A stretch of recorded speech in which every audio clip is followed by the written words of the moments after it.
आज जिस टॉपिक पे हम बात करने जा रहे हैं वो अति संवेदनशील है। ये एक ऐसा विषय है जिसे ओपनली डिस्कस किया जाना बहुत ही ज़रूरी हो चुका है।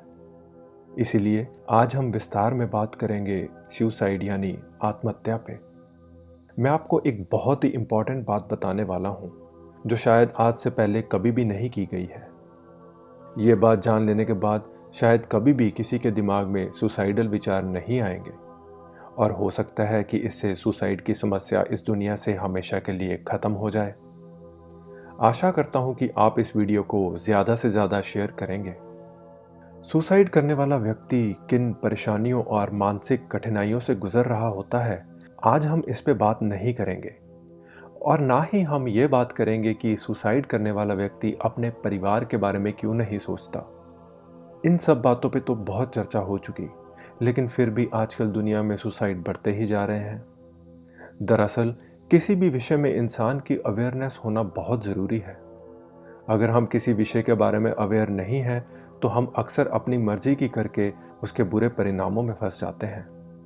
यही होता है सुसाइड के केस में भी। चलिए अब बात करते हैं सुसाइड के उन परिणामों की जो आज तक किसी ने डिस्कस नहीं किए। दरअसल सुसाइड करने वाला व्यक्ति ये समझता है कि वो सब बंधनों से मुक्त हो जाएगा और ये सुसाइड उसकी परेशानी का अंत साबित होगा। हो सकता है कोई कोई तो ये भी सोचते हों कि ये जन्म तो बेकार हुआ, क्या पता अगला जन्म अच्छा मिल जाए। लेकिन मैं आपको बताए देता हूँ कि ये धारणा बहुत ही गलत है। हमारे शास्त्रों और संत महापुरुषों का इसके बारे में क्या कहना है, मैं आपको वो बताता हूँ।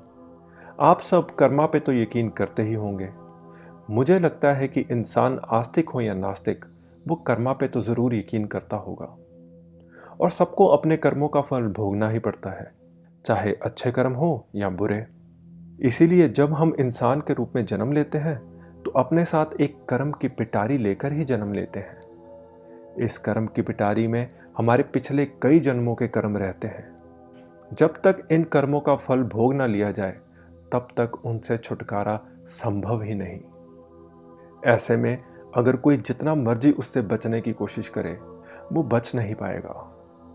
अगर कोई सोचता है कि सुसाइड करने से वो बच जाएगा तो ये धारणा एकदम गलत है, क्योंकि अगर वो इंसान ऐसा करता है तो उसे दोबारा जन्म लेकर आना पड़ेगा और फिर से वैसी ही जिंदगी जीनी पड़ेगी और वैसी ही प्रॉब्लम्स फेस करनी पड़ेंगी। यहाँ सुसाइड कुछ मदद नहीं कर पाएगा। उदाहरण के तौर पे मान लीजिए एक आदमी बहुत अच्छी ज़िंदगी जी रहा है और अपनी ज़िंदगी के पहले 20 साल वो बहुत अच्छे बिताता है, लेकिन उसके बाद उसकी ज़िंदगी में कुछ ऐसी समस्याएं उत्पन्न होती हैं जिनकी वजह से वह सुसाइड कर लेता है। सुसाइड करने के बाद इस व्यक्ति को दोबारा जन्म लेके आना पड़ेगा और वैसी ही सब समस्याओं का सामना करना पड़ेगा। जब तक कि वो इन समस्याओं या परिस्थितियों का सामना करके बाहर नहीं निकल जाता, उसका छुटकारा संभव नहीं है। इसके विपरीत जो सुसाइड करता है उसके लिए परिस्थितियां और कठिन हो जाती हैं। वह व्यक्ति ब्रह्मांड की इच्छा के विरुद्ध जाकर सुसाइड तो कर लेता है, लेकिन यह ब्रह्मांड उसकी आत्मा को स्वीकारने के लिए तैयार नहीं होता। इस बात को गौर से समझिए। आपको नेचर ने धरती पे पैदा किया है और आपके मरने का वक्त भी निश्चित किया है। ऐसे में अगर आप नेचर के विरुद्ध जाकर अपना जीवन पहले ही खत्म कर देते हैं तो आपको क्या लगता है नेचर इसे स्वीकार कर लेगी? बिल्कुल नहीं। अगर आप सुसाइड करते हैं तो आपकी आत्मा को लिम्बो स्टेट में इंतजार करना पड़ता है, कम से कम उतने समय तक जब तक आप अपनी निर्धारित नेचुरल डेथ की एज तक नहीं पहुंच जाते। उदाहरण के तौर पे मान लीजिए किसी व्यक्ति का मरना 70 साल की आयु में लिखा था, लेकिन वो आदमी 20 साल की उम्र में यानी अपनी नेचुरल डेथ की एज से 50 साल पहले ही सुसाइड कर लेता है, तो उसकी आत्मा को कम से कम इन 50 साल तक इंतज़ार करना पड़ेगा। ये 50 साल वह आत्मा आसानी से नहीं निकाल पाती, क्योंकि उस लिम्बो स्टेट में 50 साल भी 500 साल के बराबर लगते हैं और उस आत्मा को पूछने वाला भी कोई नहीं होता। तब उसे एहसास होने लगता है कि जिस सुसाइड को वो छुटकारा समझ रहा था वह तो उल्टा उसके लिए और परेशानी का कारण बन गई है। इसे मैं एक बहुत सरल उदाहरण के साथ समझाता हूँ। मान लीजिए आप स्कूल में 6th क्लास में पढ़ते हैं और आपको अपना सिलेबस बहुत मुश्किल लगता है, जिससे आपको रोज़ बहुत परेशानी होती है।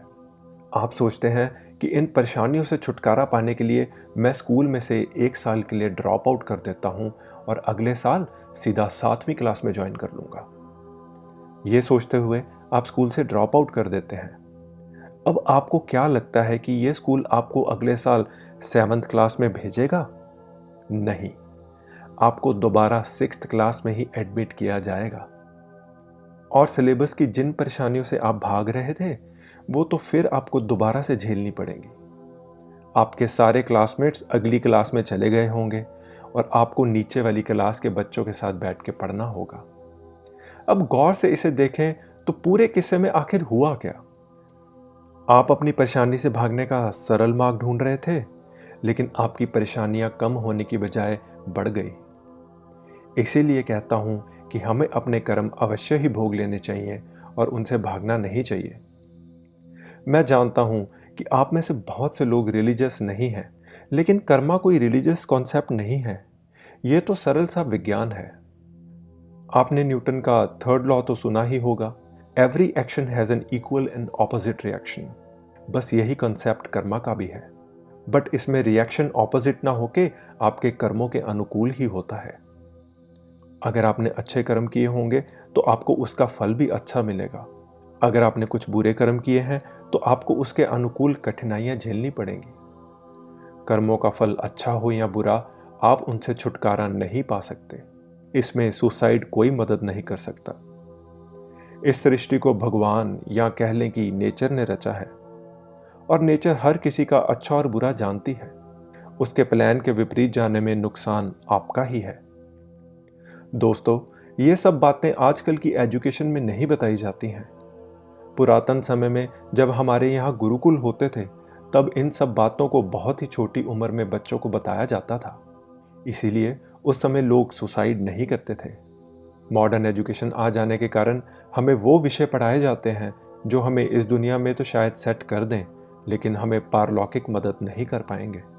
सुसाइड करने का डर मन में होना चाहिए, तभी जाकर सुसाइड की समस्या परमानेंट हल होगी। नहीं तो बहुत सारे लोग जीवन जीने से बेहतर जीवन को त्यागना सोचते हैं।